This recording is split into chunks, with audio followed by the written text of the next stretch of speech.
పెళ్లి చేస్తే పిచ్చి కుదురుతుందంట అని నేటి మగపిల్లల కన్నా తల్లిదండ్రులు వారి అబ్బాయి ఎంత వ్యసనపరుడో అని తెలిసినా వాడే గాడిలో పడతాడులే అని అవన్నీ దాచేసి అన్నం పుణ్యం ఎరగని ఒక ఆడపిల్ల జీవితాల్లోకి ఆ అబ్బాయి నెట్టివేస్తున్నారు. అయ్యింది. అక్కడి నుంచైనా తప్పుని తప్పు, ఒప్పుని ఒప్పుని చెప్పకుండా మగపిల్లాడన్న తర్వాత ఇలాగే ఉంటాడు, ఆడవాళ్ళం మనమే సర్దుకుపోవాలి అంటూ కోడళ్ళకే చెప్తున్నారు.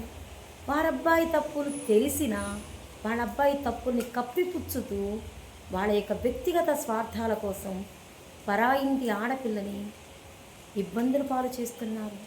శారీరకంగా మానసికంగా క్షోభ పెడుతున్నా అడ్డు చెప్పడం లేదు. ఇదే కష్టం నీ ఇంటి బిడ్డకొస్తే తల్లిదండ్రులుగా మీరు తట్టుకోగలుగుతారా? అంటే నీ కూతురికి వస్తే కష్టం, మరి నీ కోడలికి వస్తే కష్టం కాదు.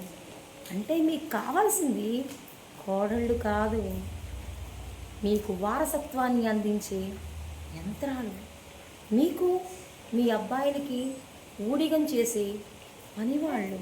సమాజపరంగా కోడలు కావాలి అంతే.